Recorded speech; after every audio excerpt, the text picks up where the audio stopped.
no Evangelho de Marcos, capítulo de número 11. Nós iremos ler até o versículo 11.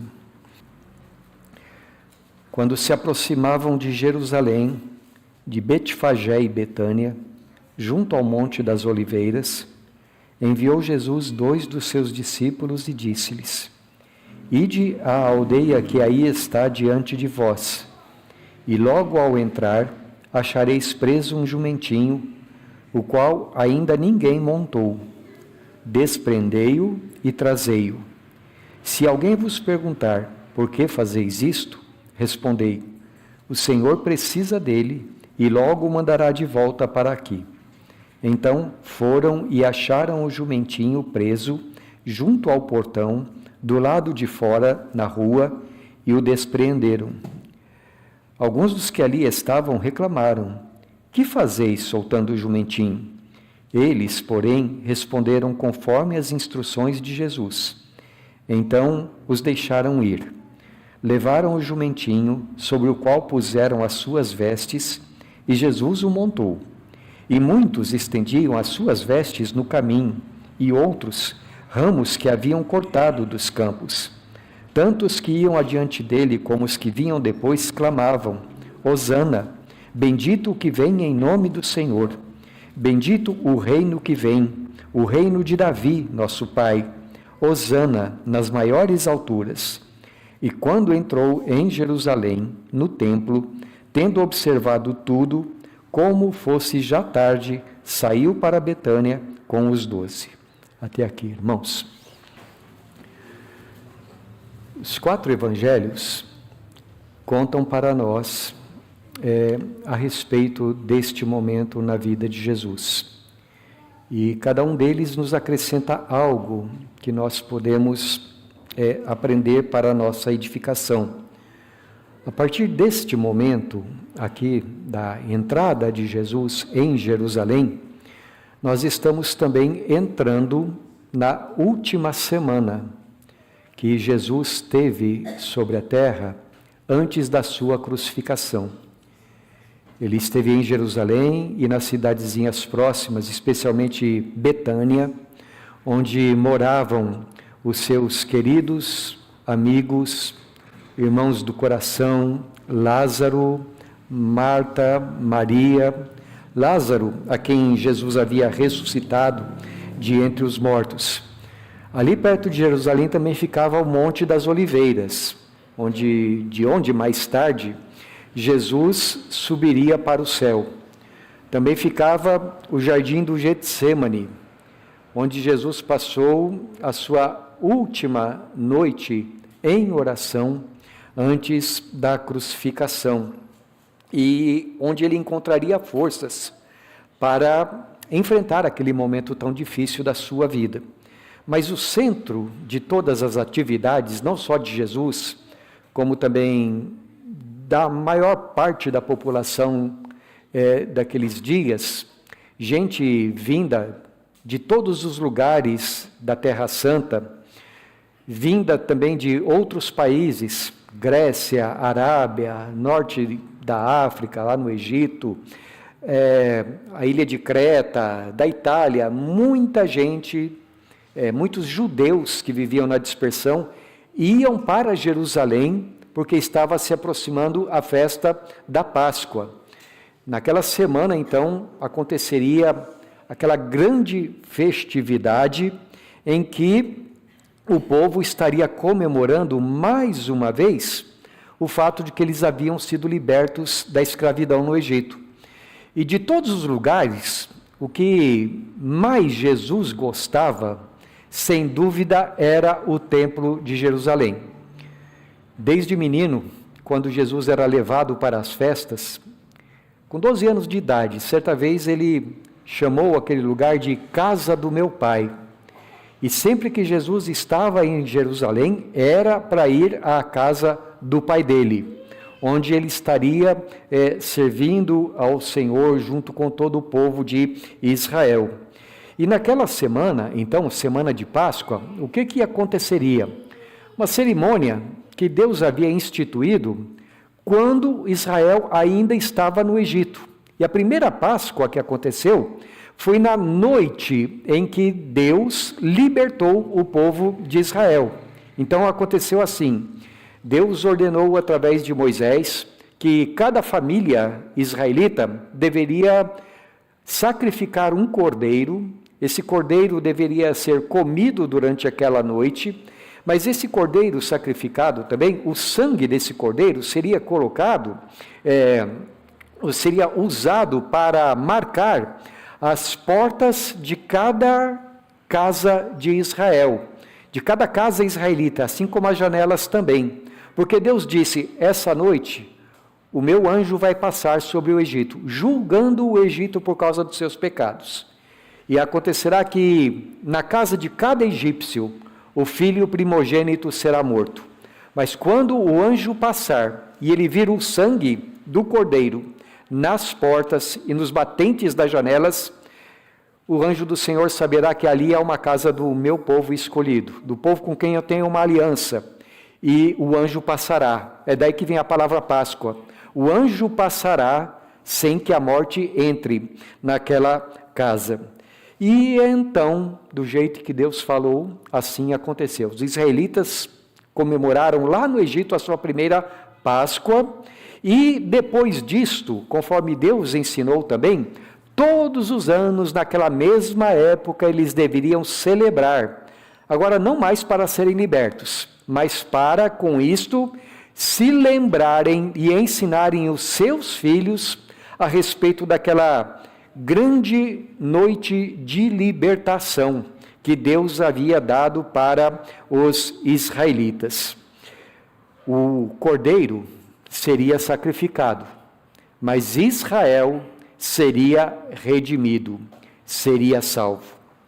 Jesus sempre comemorava a Páscoa, e ele estava ali para mais uma vez fazer isto, mas dessa vez era um momento muito diferente.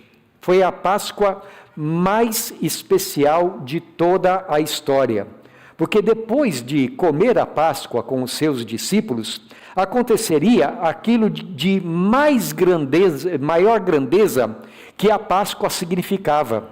É que no dia seguinte, Jesus, o Cordeiro de Deus, seria sacrificado.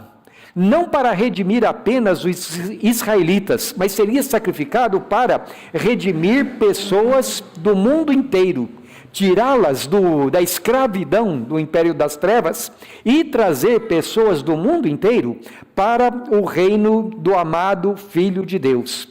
Quer dizer, Jesus, o Filho de Deus, amado de Deus, ele mesmo seria o Cordeiro de Deus, sacrificado para a salvação de pessoas do mundo inteiro.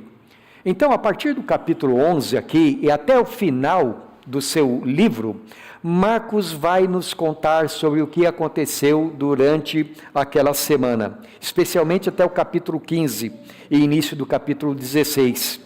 Os capítulos 11 a 16 aqui nos mostram como Jesus, chegando em Jerusalém, em obediência à vontade do seu Pai, anunciou que estava chegando para fazer duas coisas: para julgar os pecados do mundo e para trazer salvação a todo aquele que nele crer. Jesus estava chegando em graça e juízo ao mesmo tempo.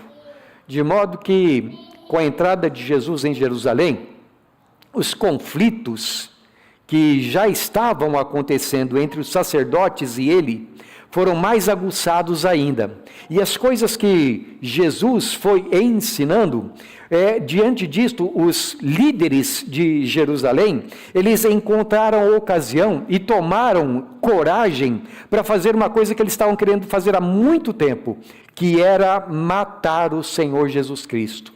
Mas Jesus, ele estava ao mesmo tempo em que ia rumando a cruz, deixando muito claro, agora para todas as multidões, aquilo que antes ele havia ensinado somente para os seus discípulos. Chegou o momento em que aquilo que estava oculto seria revelado, e a ira dos sacerdotes, então, cresceria muito. O texto que nós lemos, meus irmãos, começa falando da chegada de Jesus a Jerusalém. De um modo muito simples e ao mesmo tempo muito poderoso, como diz aqui nas nossas traduções bíblicas, a versão que eu tenho diz assim: a entrada triunfal de Jesus em Jerusalém. Mas eu preciso dizer que esta entrada, ao mesmo tempo que foi triunfal, também foi uma entrada muito simples. Simples, porém poderosa. E é sobre essa chegada de Jerusalém, a chegada de Jesus a Jerusalém, que nós vamos dar início a essa parte das nossas meditações no Evangelho de Marcos. Primeiro, a entrada de Jesus em Jerusalém foi simples, poderosa e triunfal, porque foi a entrada do Rei prometido, do Salvador de Israel. Há toda uma orientação do Senhor Jesus Cristo aqui e um comportamento de Jesus que conduz esse texto para nós entendermos exatamente assim. Porque essa viagem, Jesus havia começado já fazia um certo tempo. Vocês se lembram que ele começou lá nas bandas de Cesareia e Filipe, ao norte, bem além da Galileia, e começou a descer para Jerusalém, já mostrando que era a sua intenção. E Jesus, então, já fazia alguns meses que estava viajando. À medida em que ele viajava, ele entrava nas aldeias, realizava milagres de cura, ressuscitava mortos, ensinava o Evangelho. Porém, como eles estão agora chegando em Jerusalém, estão chegando justamente na época da Páscoa. E vocês se lembram também que havia várias festas religiosas em Jerusalém todos os anos. Uma comparação muito tosca, e por favor, tosca entre muitas aspas mesmo, não é? Nós podemos comparar quando, por exemplo, em outubro, há aquela peregrinação para a cidade de Aparecida do Norte, que vai muita gente de todo lugar, e chega gente de tudo quanto é jeito. A diferença é que as peregrinações dos israelitas, eles iam percorrendo grandes distâncias a pé. Jesus, juntamente com os seus discípulos, estavam também caminhando a pé. E à medida que eles subiam o monte para chegar à cidade de Jerusalém, era um momento muito bonito em que eles começavam a cantar salmos. Salmo 118, por exemplo, que é um salmo mencionado aqui, era um dos salmos que eram cantados ali. Mas a Bíblia diz que quando eles se aproximaram de Jerusalém, Jesus chamou 2 dos seus discípulos e disse: olha, vão até aquela aldeia, aqui fronteira, e chegando lá vocês vão encontrar um jumentinho amarrado, desprendam o jumentinho e tragam-no. Se alguém perguntar para vocês o que vocês estão fazendo, vocês dirão assim: o Senhor precisa dele, e depois mandará de volta. Os discípulos foram, e conforme Jesus havia ensinado, ou conforme Jesus havia orientado, eles fizeram. Tomaram o jumentinho, trouxeram a Jesus, e como esse jumentinho nunca havia sido montado por ninguém, não havia sela sobre ele. O que os discípulos fizeram? Colocaram as suas vestes sobre o jumentinho e fizeram Jesus montar. O rei estava se aproximando, e quando aquelas pessoas veem o que Jesus estava fazendo, aí a festa começou a ficar mais forte ainda, porque eles começaram a colocar suas roupas, suas vestes, diante do caminho pelo qual Jesus estava passando. Alguns tomaram ramos das árvores que estavam em volta e fizeram aquele tapete também para Jesus passar, e eles começaram então a cantar em homenagem a Jesus. O texto de João nos diz que muitas daquelas pessoas que estavam ali eram pessoas que tinham visto os milagres que Jesus fez em Betânia. Inclusive, pessoas que haviam visto Jesus ressuscitar Lázaro de entre os mortos. E sabiam que Jesus era um grande profeta. Pois bem, então essas pessoas elas começam a colocar fazer aquele tapete para Jesus, e isso nos lembra de um texto do Antigo Testamento, que aconteceu exatamente assim, quando Elias, o profeta Elias, ungiu como rei de Israel um homem chamado Jeú. Então os homens que tinham sido servos de Acás, reconhecendo Jeú como novo rei que Deus havia estabelecido, colocaram também as suas vestes diante de Jeú e começaram a proclamar: Jeú é rei. Da mesma forma, irmãos, aqui no capítulo 11 de Marcos, versículos 9 e 10, a multidão, tanto os que iam à frente quanto os que iam atrás, começam a recitar o Salmo 118. Versículos 9 e 10 diz assim: Hosana, que quer dizer Senhor, salva-nos. Bendito o que vem em nome do Senhor. Bendito o reino que vem, o reino de Davi, nosso Pai. Hosana nas maiores alturas. Todo esse quadro, meus irmãos, está dizendo: o rei está chegando. E por quê? O povo se alegrando, os fariseus tendo um surto de raiva, como eles sempre tinham, e o filho de Davi anunciando a salvação. O Salmo 118 era reconhecido pelos judeus como um salmo que falava a respeito da chegada do Messias. E é por isso que o salmo diz: bendito o que vem em nome do Senhor, bendito o reino que vem, o reino de Davi, nosso Pai. Nas maiores alturas, hosana. Diferente dos imperadores de todas as épocas, aqui estava entrando o imperador, ou melhor, o rei, que é um rei eterno, e por isso a multidão está aclamando a ele. Então a primeira coisa, a multidão aclama porque é a entrada do rei do reino de Davi, aquele que vinha em nome do Senhor. Mas a segunda coisa que eu gostaria de destacar é que essa entrada triunfal de Jesus em Jerusalém, ela foi marcada pela humildade. Ao mesmo tempo em que as pessoas estão estendendo um tapete de boas-vindas diante do Senhor, ele não está sendo conduzido numa liteira. Jesus não está chegando numa carruagem. Jesus não está chegando nem mesmo num cavalo de raça. Ao contrário, Jesus está montado num jumentinho e emprestado, que ele prometeu que depois iria devolver para o dono, assim que ele usasse. Por que nós interpretamos este fato como a entrada do rei da casa de Davi? É que toda esta cena remete a uma profecia antiga, uma palavra que foi dada por Deus através do profeta Zacarias, a respeito do momento em que o rei chegaria, e que foi citada por Mateus também. Então eu quero fazer duas coisas. Primeiro eu quero ler com vocês o texto de Mateus, e depois lermos também o texto de Zacarias. Está lá em Mateus capítulo 21, versículos 4 e 5.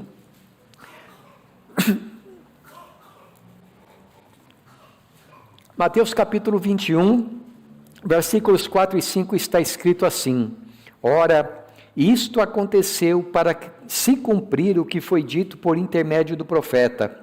Dizei à filha de Sião: Eis, aí te vem o teu rei, humilde, montado num jumento, num jumentinho, cria de animal de carga. Aqui nesse texto, Mateus está nos ensinando, está nos ajudando a interpretar o texto lá do profeta Zacarias. E ele diz que aqui estava se cumprindo a palavra de Deus por intermédio do profeta.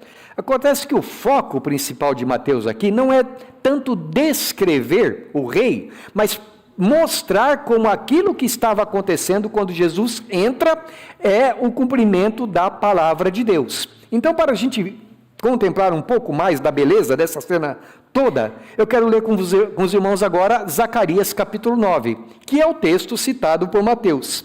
Zacarias capítulo 9, o versículo de número 9, está escrito assim: Alegra-te muito, ó filha de Sião, exulta, ó filha de Jerusalém, eis, aí te vem o teu rei, justo e salvador, humilde, montado em jumento, num jumentinho, cria de jumenta. Só de olharmos, meus irmãos, para esse texto, nós poderíamos percorrer a Bíblia inteira, porque aqui nesse texto a palavra de Deus está nos descrevendo Jesus de uma forma muito completa.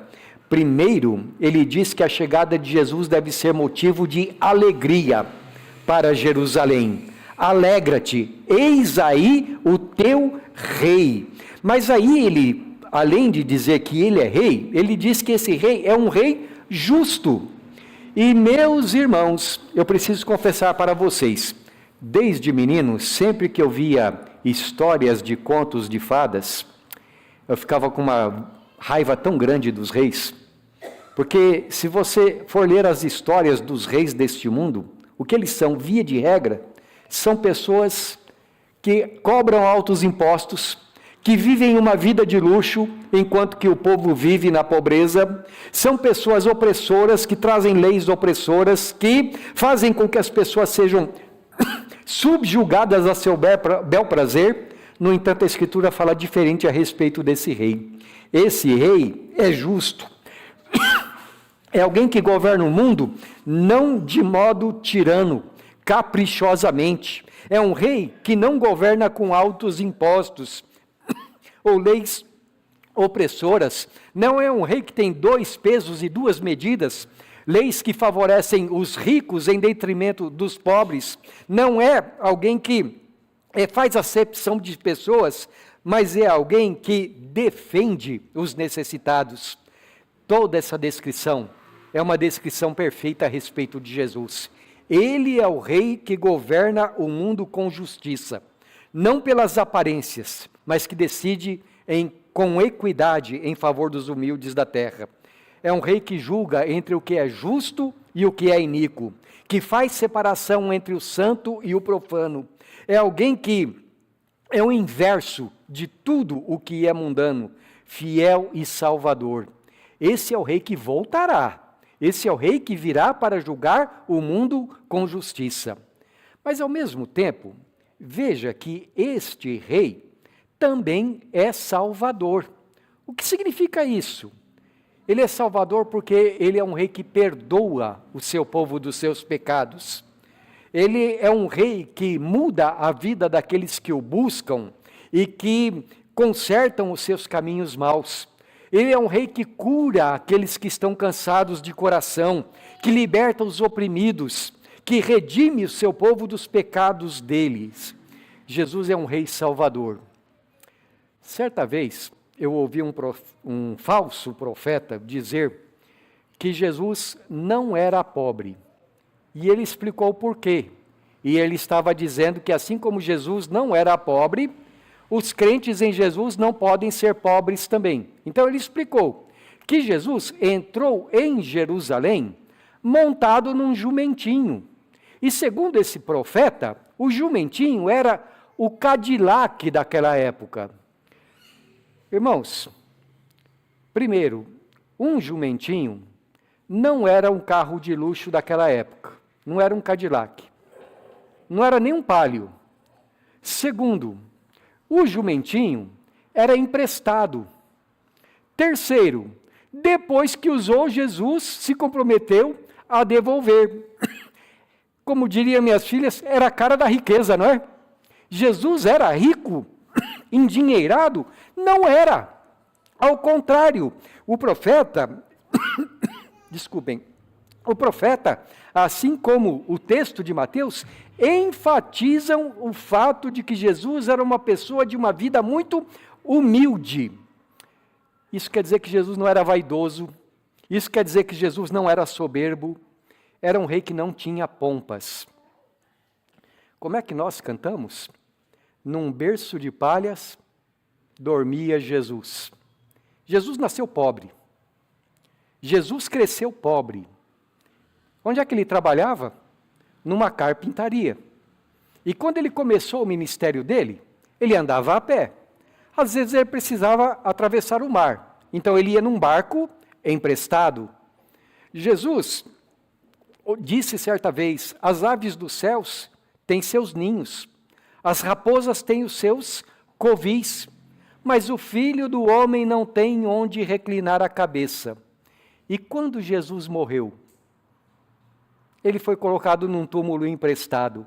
Hoje em dia a gente diria mais ou menos assim, não tinha nem onde cair morto, porque Jesus era despojado de todos os bens materiais. Sendo rico, diz o apóstolo Paulo, Jesus se fez pobre. Porque as coisas que Jesus faz, a pessoa de Jesus, ao mesmo tempo que é tudo grandioso, é cheio de humildade. O coração de Jesus era dessa maneira. Por isso, para entrar em Jerusalém, ele não disse assim, olha, tragam uma liteira, eu quero 4 pessoas me carregando. Não foi isso. Ou ele disse, tragam uma carruagem. Não. Ele não quis nem mesmo uma montaria de raça. Ele entrou humildemente na cidade de Jerusalém. Mas isso, meus irmãos, não é tudo. Veja o que o versículo 9 diz. Hosana, bendito o que vem em nome do Senhor. E nisso nós vemos mais um traço da humildade de Jesus. Porque veja o que o povo está dizendo. Bendito o que vem em nome do Senhor. E isso nos conduz a um terceiro aspecto. É que Jesus, o rei, é um rei que tem um rei acima dele. Jesus veio em nome do seu Pai. E quando eu digo que Jesus tem um rei acima dele, eu não estou querendo dizer, vocês sabem, eu não estou querendo dizer sobre o ser de Jesus quanto à sua essência. A Bíblia nos diz que Deus é Pai, Filho e Espírito Santo. E neste sentido, os três são a mesma essência, em poder, em autoridade, os três são iguais. Mas dentro da economia, da administração da Trindade, o Filho se submete ao seu Pai. Por isso, Jesus, muitas vezes, ele diz que estava aqui, não para fazer a sua própria vontade, mas a vontade daquele que o enviou. E é por isso também que a multidão, citando o Salmo, diz, bendito o que vem em nome do Senhor, aquele que veio em nome do Pai. O salmo aqui citado era um salmo que as pessoas cantavam, orando a Deus, quando chegavam em Jerusalém. Hosana quer dizer, salva-nos, Senhor nosso Deus, nós em Ti esperamos. Mas aqui, nesse texto, ela é transformada num louvor a Deus. Bendito seja o que vem em nome do Senhor. E quando Jesus se apresenta como alguém que vem em nome do Senhor, meus irmãos, lembra daquele texto que eu citei agora há pouco? Eu tenho certeza de que ele aprendeu dos pais dele. Porque várias vezes durante o ano, Jesus era levado até Jerusalém pelos seus pais. E certa ocasião, uma das primeiras ocasiões, Jesus tinha 12 anos de idade. E ele foi levado lá numa festa de Páscoa. Peregrinação, muita gente indo, como diz o Salmo, multidão em festa. E depois que terminou a festa, os seus pais voltam para casa em Nazaré. E o que eles notam depois de um dia de viagem? Cadê o menino? Não estava entre eles. Então eles procuram entre os parentes e aí precisam voltar para Jerusalém para ver se encontra Jesus ou no caminho ou na cidade. Mais um dia de volta de viagem. E aí eles ficam 3 dias em Jerusalém procurando para lá e para cá. E onde é que eles vão encontrar Jesus? No meio dos doutores lá no templo, perguntando, respondendo, ensinando, e as pessoas admiradas com a sabedoria dele. E Jesus dá a seguinte explicação para José e Maria: era necessário que eu estivesse na casa do meu pai, cuidando dos negócios do meu pai. E foi assim a vida inteira, meus irmãos. Jesus, ele nunca fez nada, ele nunca disse nada que não fosse a vontade do seu pai. Quando Jesus estava curando enfermos, ele estava fazendo a vontade de quem? Do seu pai. Quando ele pregava o evangelho, quando ele ressuscitava mortos, quando ele libertava os oprimidos do diabo, quem é que queria que ele fizesse estas coisas? Quando ele dizia, perdoados estão os teus pecados, ele diz que não era somente aquilo que o pai havia ordenado ele a fazer, mas aquilo que o pai havia ensinado a ele a fazer. Ele diz: tudo que eu faço, tudo que eu ouço, é porque eu ouvi daquele que me enviou. Bem, agora quando eles estão entrando na cidade, depois desta longa viagem, o que Jesus está fazendo mais uma vez? A vontade do seu Pai. Quando Jesus entra, quando a multidão toda chega e a semana vai começar, para o resto do mundo, tudo volta ao normal. Cada um vai para a sua casa, cada um vai para a sua hospedaria, mas não para Jesus. Já ficou tarde, já chegou a noite, mas para onde é que ele vai? Para o templo. E ele observa todas as coisas ali no templo. Talvez Jesus estivesse pensando assim: são os últimos dias que eu estarei aqui. Talvez ele estivesse fazendo uma inspeção no templo, porque no dia seguinte ele iria expulsar do templo os vendedores, os mercadores, aqueles que tinham feito da casa do seu pai um covil de ladrões. Jesus iria criar um clima muito tenso no dia seguinte, mas ele vai lá, ele examina o templo e, tendo prestado bastante atenção em tudo, ele desce para Betânia, provavelmente para a casa de Lázaro, do seu grande amigo. Aquela casa onde, alguns dias depois, Maria, uma das discípulas mais amadas, iria ungir o Senhor Jesus, preparando-o para a sua morte. O dia seguinte ia ser complicado, mas antes disso, Jesus precisava descansar um pouco, ter um ambiente familiar e aconchegante. E eu tenho a impressão de que, a uma hora daquelas, o jumentinho já tinha sido devolvido.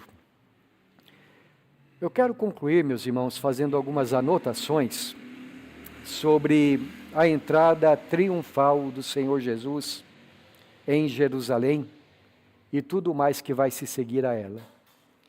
Primeiro, observe que Jesus, o Senhor, Ele é quem está conduzindo todas as coisas. É verdade que os sacerdotes, mais tarde Marcos irá dizer para nós, quiseram que Jesus fosse crucificado por inveja. É verdade que quando eles estão dizendo crucificai-o, crucificai-o, era puro pecado. Puro pecado. Existe pecado puro?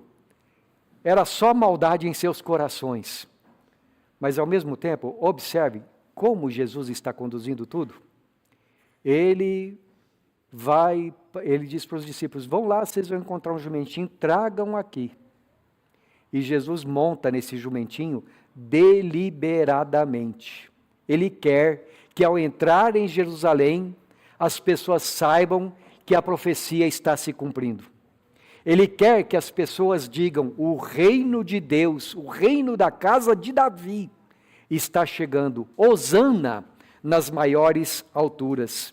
Ele quer que se cumpra aquela palavra que diz: alegra-te, filha de Sião, alegra-te, Jerusalém, eis aí o teu rei, o teu salvador, humilde, montado num jumentinho. Ou como diz também o Salmo: alegrai-vos, levantai as portas, ó Jerusalém, as vossas cabeças, para que entre o Rei da Glória. Levantai-vos, ó portais eternos, para que entre o Rei da Glória. No entanto, ainda que ele tenha vindo para ser rei, observe também, veio para o que era seu, mas os seus não o receberam.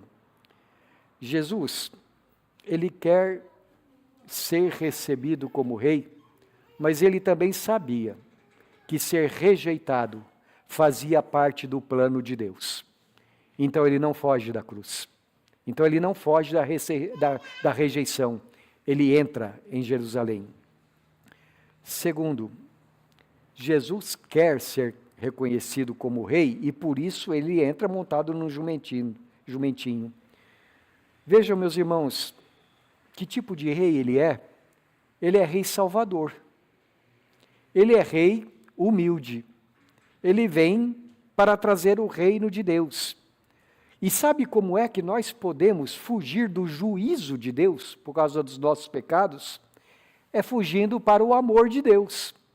É nos abrigando no Senhor Jesus como nosso Salvador. Salvador que resgata do pecado, do diabo, do mundo. Salvador que nos resgata da morte e que tem um grande desejo de nos salvar.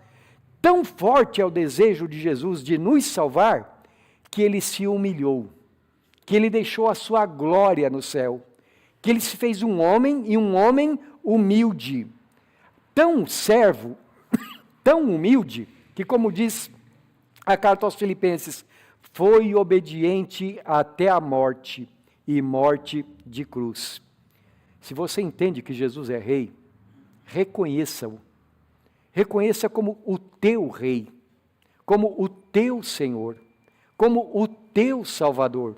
Receba, abrace Jesus em seu coração, ame a Jesus, sirva a Jesus, viva para Jesus. Terceiro, observe também que esse rei é humilde e justo. O trono que Jesus ocupou não foi um trono de mármore, cheio de pedras preciosas, incrustado de ouro. Ao contrário, o trono que ele se sentou foi uma cruz, para a nossa redenção. Mas, amados, vocês reparam, era o lugar onde Deus queria que ele estivesse. Era o lugar onde Jesus seria o nosso Salvador. Porque, como disse o apóstolo Paulo, na cruz, Jesus triunfou sobre os principados e potestades. Ali Satanás estava sendo derrotado, porque Jesus estava levando sobre si o castigo dos nossos pecados por termos obedecido à vontade de Satanás. E ali ele estava nos libertando dos nossos pecados. Mas sejamos claros, teve muita gente que ficou decepcionada com isso. Eles não queriam Jesus numa cruz. Eles queriam Jesus num trono humano, no qual Israel seria o governador, seria o povo que submeteria a si todos os outros povos. De sorte que, assim como quando Jesus entra, tem uma multidão gritando, Hosana ao filho de Davi, uma semana depois, também tem uma multidão falando diferente.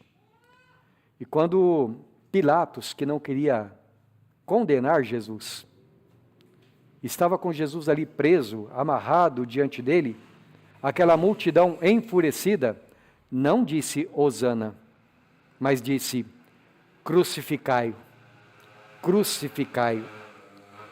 Eu gostaria de ler Mateus capítulo 27 com os irmãos, versículos 23 a 25.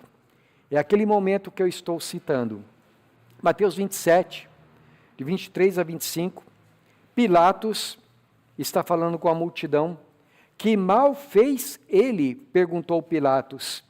Porém, cada vez clamavam mais, seja crucificado. Vendo Pilatos que nada conseguia, antes, pelo contrário, aumentava o tumulto, mandando vir água, lavou as mãos perante o povo, dizendo, estou inocente do sangue deste justo. Fique o caso convosco. E agora veja o que o povo respondeu. Caia sobre nós o seu sangue e sobre nossos filhos. Ao longo da história, a Bíblia nos diz que algumas cidades foram completamente destruídas por Deus, por causa dos seus pecados. A Bíblia diz que isso aconteceu com Sodoma e Gomorra, porque os pecados de Sodoma e Gomorra eram tantos que o clamor, por causa daqueles pecados, subiram até o céu. E Deus fez chover fogo do céu, que destruiu aquelas cidades. Jericó foi uma das primeiras cidades cananeias, que foram destruídas no tempo de Josué. E por que foram destruídas?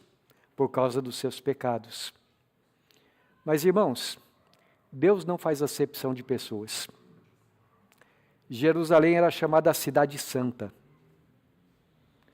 No entanto, quando Jesus estava sendo julgado, o que eles disseram para Pilatos? Caia sobre nós e os nossos filhos o sangue deste justo. Quando chegarmos a Mateus capítulo 13, nós vamos ver o que Jesus disse que iria acontecer com Jerusalém. E de fato, chegou o dia da destruição. Assim como eles disseram, caia sobre nós, caiu. Sobre aquela geração, o castigo dos pecados que eles tanto cometeram contra Deus.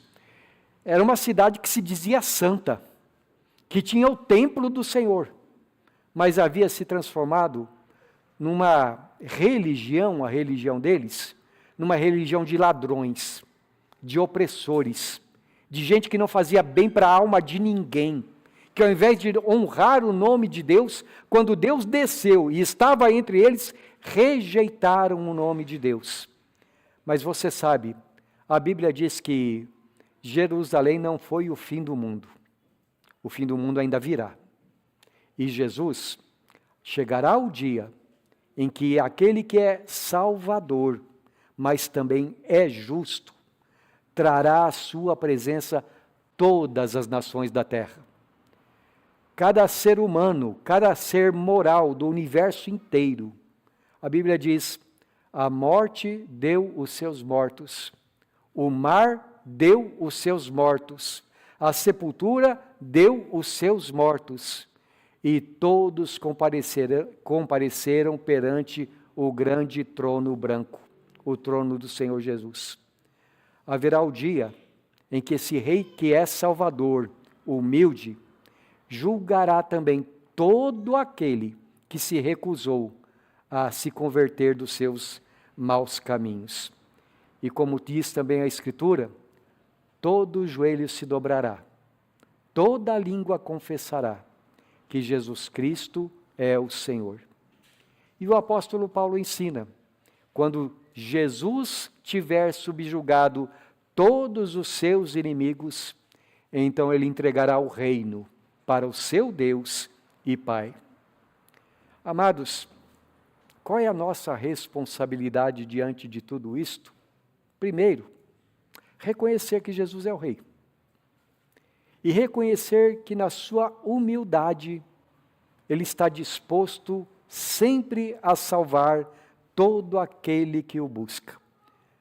Agora há pouco, quando a irmã Elisângela estava orando a respeito do nosso momento de Santa Ceia, ela disse, Senhor, na Santa Ceia nós estamos anunciando que cremos naquele que por nós veio, morreu, ressuscitou, foi para o céu e de lá voltará. Querido, reconheça isso.